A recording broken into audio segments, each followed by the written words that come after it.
မင်္ဂလာပါခင်ဗျာ Revolut Burma News Channel ကနေပြီးတော့မေလ24ရက်နေ့မနက်ပိုင်းရရှိထားတဲ့သတင်းများကိုတင်ဆက်ပေးပါမယ်ပထမဆုံးတင်ဆက်ပေးရမယ်တိုက်ပွဲသတင်းကတော့ချင်းပြည်နယ်တွန်းဇံမြို့အနီးမှာချင်းမျိုးသားတပ်မတော် CNA ချင်းဒေသကာကွယ်တပ် CDF နဲ့စစ်ကောင်စီတပ်တို့မေလ23ရက်နေ့မှာတိုက်ပွဲတွေဆက်လက်ပြင်းထန်နေတဲ့ဆိုတဲ့သတင်းကိုတင်ဆက်ပေးပါမယ်တွန်းဇံမျိုးသိန်းတိုက်ပွဲကိုချင်းပူပေါင်းတပ်ကမေလ18ရက်နေ့မှာစတင်ခဲ့ရာစစ်ကောင်စီတပ်ခလာရ269နဲ့ရဲစခန်းတို့ကိုသိမ်းပိုက်ပြီးတော့မေလ21ရက်နေ့မှာမြို့ကိုအလုံးစုံထိန်းချုပ်နိုင်တဲ့အခြေအနေရှိခဲ့တယ်လို့သိရပါတယ်။သို့တော်လည်းစစ်ကောင်စီတပ်ကလေကြောင်းကနေပြီးတော့အင်အားဖြည့်ပြီးတော့တွန်းဇံမြို့ကိုပြန်လည်ရရှိရေးအတွက်ကြိုးပမ်းနေတယ်လို့စီရေးသတင်းအရင်းမြစ်ကရှင်းပြထားပါတယ်။အခြေအနေကတော့အခုလဲတိုက်ပွဲတွေရှိနေပါတယ်။ဘာလို့လဲဆိုတော့မနေ့ကစစ်ကောင်စီကရဟတ်ရင်၄စီးနဲ့စစ်ကောင်စီအင်အား90လောက်လာချတာဆိုတော့အဲ့ဒီတွန်းဇံမြို့တွင်တော့မဟုတ်ဘဲနဲ့မြို့ပြင်နဲ့ရက်ကွက်တစ်ခုမှာစစ်ကောင်စီတွေကမြို့ကိုပြန်လည်ထိန်းချုပ်ဖို့အတွက်စူးစမ်းနေတာကြောင့်မေလ23ရက်နေ့မှာအကြီးအကျယ်တိုက်ပွဲတွေပြင်းထန်နေပါတယ်စစ်ကောင်စီတွေကမေလ23ရက်နေ့မှာလဲ Jet Fighter နဲ့ဘုံလာကျဲနေတယ်လို့စစ်ရေးသတင်းအရင်းမြစ်ကရှင်းပြထားပါတယ်လက်ရှိမှာချင်းပူပေါင်းတပ်ကစစ်ကောင်စီတပ်ခလာရ269တရဲနဲ့ရဲစခန်းကိုသိမ်းပိုက်ထိန်းချုပ်ထားဆဲဖြစ်တယ်လို့သိရပါတယ်ရဲစခန်းပဲဖြစ်ဖြစ်စစ်ကောင်စီတပ်ကုန်းပဲဖြစ်ဖြစ်ဒီလိုမျိုးတွေကိုတော့ကျွန်တော်တို့တွေရဲ့ချင်းတော်လိုင်းရေးပူပေါင်းတပ်တွေကထိန်းချုပ်ပြီးပြီပေါ့သူတို့ကတော့မြို့ပြင်ကိုထွက်ပြေးခဲ့တယ်ဒါပေမဲ့မေလ22ရက်နေ့ကစစ်ကောင်စီတွေကရဟတ်ရန်၄စီးနဲ့စစ်အင်အားလာဖြည့်တဲ့အတွက်သူတို့ကမြို့ထဲကိုဝင်ဖို့ကြိုးစားနေတယ်ဒီလိုမျိုးနဲ့ပဲတိုက်ပွဲတွေပြင်းထန်နေတာပေါ့လို့စီရေးသတင်းရေးဘက်ကရှင်းပြထားပါတယ်တွန်းဇံမျိုးသိန်းတိုက်ပွဲအတွင်းမှာစစ်ကောင်စီဘက်ကတေဆုံးထိခိုက်မှုတွေရှိသလိုချင်းပူပေါင်းတပ်ဖွဲ့တွေကလည်းရဲဘော်တချို့လည်းကြာဆုံးမှုတွေရှိခဲ့တယ်လို့ CNF CNA ပြောရေးဆိုခွင့်ရှိသူစလိုင်းထက်နီကမေလ21ရက်နေ့မှာပြောကြားထားပါတယ်ဒါအပြင်စစ်ကောင်စီထံကနေပြီးတော့လက်နက်အလက်90ခန်းကိုသိမ်းပိုက်ရရှိထားတယ်လို့အသိပေးထားကြောင်းသတင်းရရှိပါတယ်ခင်ဗျာနောက်ထပ်တင်ဆက်ပေးရမယ်သတင်းကတော့ချင်းပြည်နယ်တွန်းဇံမြို့စစ်ခုံရုံးကနေပြီးတော့ထောင်ဒဏ်တသက်တကြွချမှတ်ခဲ့တဲ့ CDM ကျောင်းဆရာမအပါအဝင်နိုင်ငံရေးအကျဉ်းသား2ဦးကိုချင်းပူပေါင်းတပ်ဖွဲ့များကကယ်ထုတ်နိုင်ခဲ့တယ်ဆိုတဲ့သတင်းကိုတင်ဆက်ပေးပါမယ်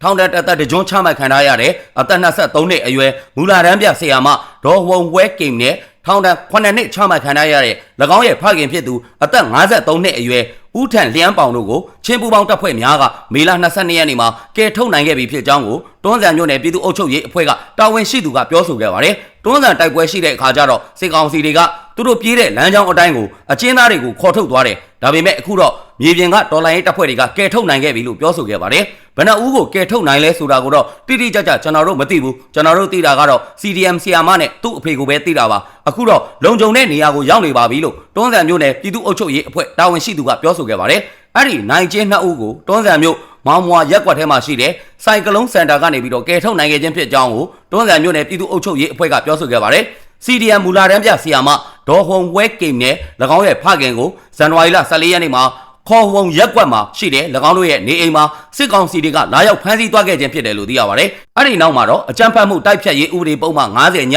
52ကာကြီးတို့နဲ့ဆွဲချက်တင်ကမတ်လ23ရက်နေ့မှာတွန်းဇံမြို့စစ်ခုံရုံးကနေပြီးတော့ထောင်ဒဏ်ချမှတ်လိုက်ခြင်းဖြစ်တယ်လို့သိရပါတယ်။လက်ရှိတွန်းဇံမြို့နယ်မှာဌာနဆိုင်ရာရုံးများရဲစခန်းများစစ်ကောင်စီတပ်အထိုင်တပ်စခန်းများကိုချင်းပူပေါင်းတပ်ဖွဲ့များကထိန်းချုပ်ထားပြီးတော့စစ်ကောင်စီဘက်ကနေပြီးတော့လေကြောင်းကနေပြီးဘုံကျဲတိုက်ခိုက်မှုတွေကိုပြုလုပ်နေကြောင်းသတင်းရရှိပါတယ်ခင်ဗျာ။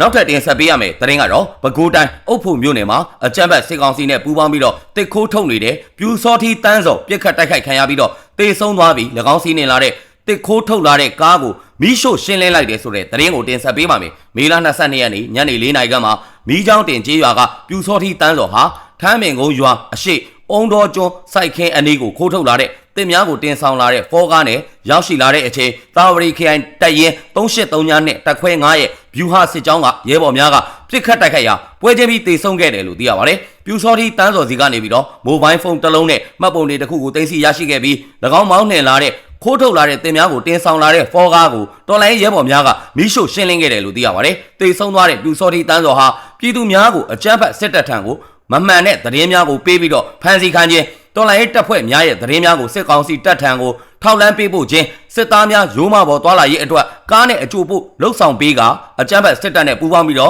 ့ရိုးမအတွင်းတွေကတစ်ခိုးထုံးမှုများကိုလှုပ်ဆောင်နေတဲ့အတွက်ကြောင့်စစ်ကောင်စီတောက်တိုင်အဖြစ်သတ်မှတ်ပြီးတော့တိုက်ခိုက်ခဲ့ခြင်းဖြစ်တယ်လို့သိရပါတယ်။တန်းစော်ကစစ်ခွေးနဲ့ပေါင်းပြီးတော့ရိုးမတွေကကျွန်းနုပင်လေးတွေပါမကြမ်းခိုးထုတ်နေတဲ့အပြင်စစ်ခွေးတွေကိုကားနဲ့အကျိုးပို့လှုပ်ပေးနေတာကြောင့်သူ့ကိုစောင့်ဖမ်းပြီးတော့ရှင်းလိုက်တာပါ။သူရှင်းခံရပြီးတော့မေလ23ရက်နေ့မနက်ခမာရ6ကစစ်ခွေးတွေရိုးမတွေကိုတက်လာကြတယ်ခလာရ1ကစစ်ခွေးတွေလည်းစစ်ကြောင်းထိုးဖို့ပြင်နေကြတယ်တန်းစော်ကစစ်ခွေးတွေရဲ့အမာခံတောက်တိုင်ဆိုတော့စစ်ခွေးတွေကမကြေမနက်ဖြစ်နေကြတယ် သူကြောင့်ဖမ်းခံရပြီးတော့တည်တဲ့သူတွေလည်းရှိတယ်လို့တာဝရီ KIPDF ကတာဝန်ရှိသူတို့ကပြောပြထားကြောင်းသတင်းရရှိပါတယ်ခင်ဗျာဆက်လက်ပြီးတင်ဆက်ပေးရမယ်သတင်းကတော့စကိုင်းတိုင်းရွှေဘိုမြို့နယ်မှာရှိတဲ့အကြမ်းဖက်စစ်ကောင်စီရဲ့အမှတ်၈စစ်အခြေခံလေ့ကျင့်ရေးတပ်ကို100ခွန်မရှော့တိုက်ဒုံး၄လုံးနဲ့ပစ်ခတ်တိုက်ခိုက်ရာစစ်သား2ဦးတေဆုံးသွားတယ်ဆိုတဲ့သတင်းကိုတင်ဆက်ပေးပါမယ်မေလ23ရက်နေ့မွန်လွယ်12နာရီခွဲအချိန်ကမှရွှေဘိုမြို့နယ်မှာရှိတဲ့အကြမ်းဖက်စစ်ကောင်စီရဲ့အမှတ်၈စစ်အခြေခံလေ့ကျင့်ရေးတပ်ကိုတော်လိုင်းတပ်ဖွဲ့များက100ခွန်မရှော့တိုက်ဒုံး၄လုံးနဲ့ပစ်ခတ်တိုက်ခိုက်ခဲ့တယ်လို့သိရပါတယ်။အဲ့ဒီတိုက်ခိုက်မှုအတွင်းမှာစခတာ၈လေ့ကျင့်ရေးတပ်အတွင်းမှာရှိတဲ့ဗဟိုကင်းလက်နက်တိုက်လက်နက်ကြီးကွင်းဘားရိုက်များကိုထိမှန်ခဲ့ပြီးတော့ဗဟိုကင်းမှာတာဝန်ကျနေတဲ့စစ်ကောင်စီတပ်သား2ဦးသေဆုံးခဲ့ပြီးထိခိုက်ဒဏ်ရာရရှိတဲ့သူတွေရှိမရှိကိုတော့ဆက်လက်ပြီးတော့စုံစမ်းနေဆဲဖြစ်တယ်လို့သိရပါတယ်။အခုကတော့စစ်ကောင်စီရဲ့ထောက်တိုင်တစ်ခုဖြစ်တဲ့လေ့ကျင့်ရေးတပ်ကိုတိုက်ခိုက်ခဲ့တာပါ။စစ်ခွေး2ကောင်သေဆုံးတယ်လို့သိရတယ်လို့ Freedom Revolution Force FRF အဖွဲ့ကတာဝန်ရှိသူတို့ကပြောဆိုခဲ့ပါတယ်။၎င်းတိုက်ခိုက်မှုကို Freedom Revolution Force FRF ရွှေဘိုခရိုင်အမှတ်25တပ်ရင်း TPC နဲ့ရွှေဘိုခရိုင်အမှတ်24တပ်ရင်းတို့ကပူးပေါင်းပါဝင်တဲ့မဟာမိတ်ပူးပေါင်းအဖွဲ့များကလှုပ်ဆောင်ခဲ့ခြင်းဖြစ်ကြောင်းသတင်းရရှိပါတယ်ခင်ဗျာဆက်လက်ပြီးတင်ဆက်ပေးရမယ်သတင်းကတော့မန္တလေးတိုင်းနထိုးကြီးမြို့နယ်မှာဂိတ်ဖွင့်ပြီးတော့စစ်ဆေးလှုပ်ဆောင်နေတဲ့စစ်သားများကို drone နဲ့ဘုံကျဲတိုက်ခိုက်ရာ3ဦးသေဆုံးခဲ့တယ်ဆိုတဲ့သတင်းကိုတင်ဆက်ပေးပါမယ်မေလ23ရက်နေ့မနက်9:00နာရီဝန်းကျင်ကမှပြင်စီကျေးရွာအတွင်းကနေပြီးတော့အင်အား30ခန်းရှိတဲ့အကြမ်းဖက်စစ်ကောင်စီတပ်သားတွေကခက်လန်းတက်စီကျေးရွာအနီးမှာဂိတ်ချပြီးတော့ပြည်သူများကိုစစ်ဆေးမှုပြုလုပ်နေတဲ့အချိန်နထိုးကြီး People Defense Force မြင်းကြံခရိုင်အမှတ်4တပ်ရင်းက drone နဲ့ဘုံဒီ3လုံးကျဲချတိုက်ခိုက်ခဲ့တယ်လို့သိရပါတယ်။၎င်းတိုက်ခိုက်မှုအတွင်းမှာအကြမ်းဖက်စစ်ကောင်စီတပ်သား3ဦးသေဆုံးပြီး6ဦးထက်မနည်းဒဏ်ရာရရှိခဲ့ကြောင်းသတင်းရရှိပါတယ်ခင်ဗျာ။နောက်ထပ်တင်ဆက်ပေးရမယ်သတင်းကတော့မြန်မာနိုင်ငံမှာလာမယ့်အောက်တိုဘာလအတွင်းမှာအင်ရှင်အဖြစ်နဲ့လက်ခံကျင်းပမယ် Miss Grand International 2024အလှမယ်ပြိုင်ပွဲကိုကျင်းပဖို့အတွက်ရက်ဆိုင်လိုက်ပြီဆိုတဲ့သတင်းကိုတင်ဆက်ပေးပါမယ်စစ်ကောင်စီအာဏာသိမ်းထားပြီးတော့ပြည်ပခါများဖြစ်ပွားနေတဲ့မြန်မာနိုင်ငံမှာ MGI 2024အလှမယ်ပြိုင်ပွဲကျင်းပဖို့အတွက် National Director ထူးအန်လွင်ကဥဆောင်ပြီးတော့တာဝန်ယူခဲ့ပြီးတဲ့နောက်မှာ Miss Grand International အဖွဲ့အစည်းကအခုလိုမျိုးပြန်လည်ထုတ်ပြန်ခဲ့ခြင်းဖြစ်တယ်လို့သိရပါတယ်။ဒါအပြင်ထပ်မံပြီးတော့အင်ရှင်အဖြစ်နဲ့လက်ခံကျင်းပမယ့်နိုင်ငံကိုလည်းမကြခင်မှာကြီးညာသွားမှာဖြစ်ကြောင်းသိရှိရပါတယ်။လာမယ့်အောက်တိုဘာလမှာကျင်းပပြုလုပ်မယ့် Miss Grand International 2024ပြိုင်ပွဲမှာမြန်မာနိုင်ငံကိုစားပြုအဖြစ်နဲ့ရှင်ပြိုင်ဖို့ရွေးချယ်ခံထားရတဲ့သူကတော့အလှမယ်တဲစုငိမ့်ဖြစ်ပြီးတောင်ကုန်မြို့ကိုစားပြုအလှမယ်အဖြစ်နဲ့ Miss Grand Myanmar 2024ဆုကိုရရှိထားသူဖြစ်တယ်လို့သိရပါတယ်။မြန်မာနိုင်ငံအတွင်းမှာလက်ရှိရင်ဆိုင်နေရတဲ့နိုင်ငံရေးအခြေအနေများပြည်ပခါများနဲ့လုံခြုံရေးအခြေအနေများကြောင့်မြန်မာနိုင်ငံကအင်ရှင်အဖြစ်နဲ့ကျင်းပမယ်